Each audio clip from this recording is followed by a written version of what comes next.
So suicide is a complex phenomenon. Apart from warning signs, the assessment of suicide risk takes into account individuals' thoughts and behaviors. These are incorporated into the practice guide for tiered care model for mental health, which guides mental health service providers on how to assess suicide risks and determine the appropriate follow-up actions. Like other mental health service providers, school counsellors are trained to conduct suicide risk assessments.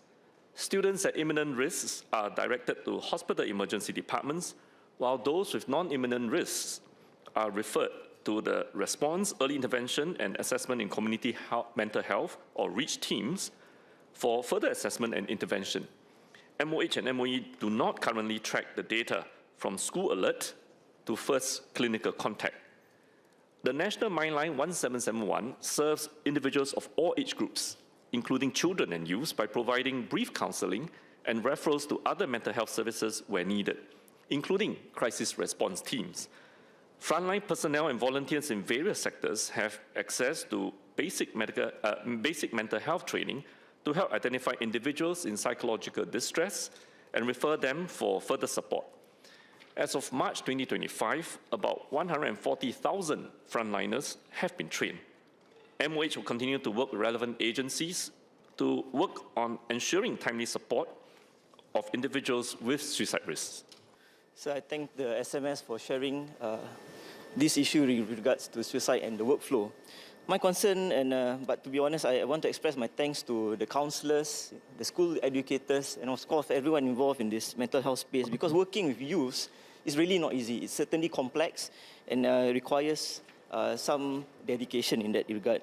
But having said that, I do believe that we need a national crisis pathway, and in so we need a KPI that will be distinctive enough for us to actually ensure that the timely intervention is set. Because right now we do not have a particular KPI to set as such. May I suggest that the ministry consider this and put this as part of our crisis pathway.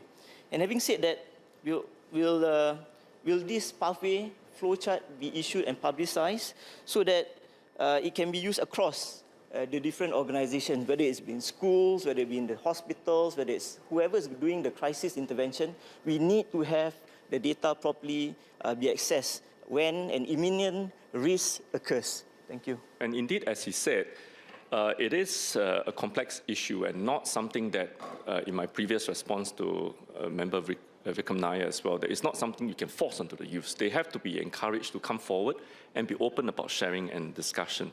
And in terms of KPIs, based on what I've just explained about the complex process or even getting someone to begin to seek help, it is therefore probably not very practical and difficult to set a downstream KPI, because how soon the person is prepared to step in to receive care, how well they respond to the conversation with their counsellors or their doctors, it's really very much individualized. And it will be quite difficult to set a KPI that artificially constrain what the counsellor or the interventionist needs in terms of having time to build the rapport and build trust and understanding. So it is a journey that must be taken between the counsellor and the patient or the youth. But what we have done is to make sure that at the very upstream, we want to make sure access to care is readily available and there's no barrier to entry for any youth who is prepared to come forward and seek help. And that's why this is the true value of our first stop for mental health, the National Mindline 1771. It is meant to be something that can be anonymous so that it actually does not add that stigmatization or the fear of the youth of having to face-to-face see someone that they may not be comfortable with. They can pick up a call, speak to a counsellor in a non-judgmental way, and without asking them for their identity, to just seek very simple consultations and get counsel to help them get through the immediate emotional distress that they may be feeling. And if they feel comfortable with what the counsellor is talking to them, and they're prepared to look for a connection to a physical contact point with social services, this is where the counsellor can then try and link them up with someone that may then take the conversation and their relationship further in the physical space. So the whole idea is to create options that the youth can actually access. Those who may be more comfortable using, say, text messaging and WhatsApp can also use the WhatsApp function text messaging function on this MyLine portal. So they were just trying to provide a lot more access and options so that there is absolutely no reason why the youths who are prepared to step forward and seek help will be deterred from it. So I think that's something that we hold ourselves to try and provide and to do more in this area. In terms of flowchart for assessment and escalation, in the practice guide, where we actually graded our interventions into 4 different tiers, from tier 1 to tier 4, from lower acuity, those who are mentally well that needed some education, to tier 4, where there is more of a crisis intervention at the acute care setting, for example, in IMH.